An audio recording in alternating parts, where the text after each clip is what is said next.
ទាំងអស់គ្នាឥឡូវមួកហ្នឹងសម្រាប់តែកិច្ចយកពីម៉ូតូហ្នឹងឬក៏អត់ទេអាមួយពាក់មិញទេពាក់ហ្នឹងបោះចោលនៅណាបាទតម្លាក់លើមតហ្មងឥឡូវចង់សួរបងថាចេះបាទគាត់ថាបងថាគាត់ទម្លាក់តែហេតុអីបានជាកញ្ចក់មួយនេះនៅក្នុងកែម៉ូតូបងបាទបងថាគាត់ទម្លាក់បាទគាត់ទម្លាក់មែនបាទទម្លាក់ហេតុអីបានជាកញ្ចក់មួយនេះនៅក្នុងកែម៉ូតូបងទម្លាក់នៅក្នុងទៅនិយាយថាទម្លាក់ទៅនោះអីរួចទៅភូប្រាក់រត់រួចទៅនៅក្នុងហ្មងរួចទៅគាត់ឆែកអស់ហើយក្នុងតូខ្ញុំអត់មានអីទេបាទអត់មានអីទេខ្ញុំក៏អត់មានអីដែរអត់មានអីទេឥឡូវបងសួរខ្ញុំសួរឲ្យច្បាស់ថាឥឡូវសមត្ថកិច្ចមុនដំបូងឆែកម៉ូតូបងហើយបាទឆែកអស់ហើយឥឡូវមួកនឹងណាំមកកញ្ចប់ហ្នឹងក្រោយគេអានោះតម្លាក់មកទេតម្លាក់ហើយតម្លាក់ហ្នឹងតម្លាក់ចោលកន្លែងណាតម្លាក់ចោលលើមតូខ្ញុំរួចរត់ទៅហ្មងហើយបើបងអត់មានជាប់ផតាំងមិនបានបងរត់ដែរខ្ញុំអត់រត់ទេអត់រត់ទេបាទខ្ញុំអត់រត់ទេអញ្ចឹងបាទខ្ញុំនៅនឹងហ្មងខ្ញុំញាក់ហាមិននឹងរត់រួចទៅគាត់ខ្ញុំអត់ទៅណាទេបាទខ្ញុំអត់ខ្ញុំទៅអញមកធ្វើអីឥឡូវបងនិយាយឲ្យច្បាស់បងនិយាយមុខ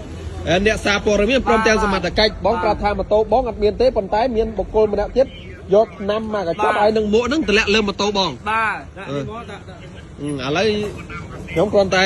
សួរបងប៉ុណ្ណឹងឯងបាទហើយចំណាត់ការយ៉ាងណាទៅលើសមត្ថកិច្ចខ្ញុំអត់មានចោតអត់មានប្រកាន់លើបងទេណាបាទអូយខ្ញុំមិនទៅរកមកទីលោកបាន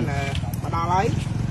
បាទអញ្ចឹងនេះខ្ញុំរត់បាននេះមែនតែបើថាខ្ញុំមែនបាទខ្ញុំអត់មានអីអត់មានបញ្ចេញបញ្ចូលទេសំខាន់លើសមត្ថកិច្ចទេលើសមត្ថកិច្ចគាត់ឃើញវត្ថុតាងជាក់ស្ដែងនៅបាទមួយទៅគេនោះទៅខ្ញុំណាមួយទៅខ្ញុំហូបបាយខ្ញុំហូបបាយអរគុណទៅយ៉ាងម៉េចបាទឥឡូវនេះគឺបងលោជ្រុះមួយជ្រុះវត្ថុតាងរបស់គាត់ដាក់ចូលដាក់បញ្ជាប់មកចាប់ជាប់មកបងឥឡូវនេះគឺយើងអត់ដឹងមិនមកទេបងប្អូនបើទៅលើជនសង្ស័យម្នាក់នេះគាត់ថាប៉ូលីសចាប់មុនដំបូងគឺអត់មានមួកនិងថ្នាំញៀនទេប៉ុន្តែដោយសារបុគ្គលម្នាក់ទៀតគាត់តម្លាក់មួកនិងថ្នាំញៀនលើម៉ូតូគាត់ឥឡូវបាននាំខ្លួនទៅហើយនៅមុខផ្ទះសំណាក់លៀបប្រាថ្នាដែលស្ថិតនៅក្រុងកំពង់ចាមខេត្តកំពង់ចាមឥឡូវបានវាយខ្នោះហើយបងប្អូនប្រិយមិត្តឈានចូលថ្ងៃទី27ខែកក្កដាឆ្នាំ2026នេះតែម្ដងបងប្អូនប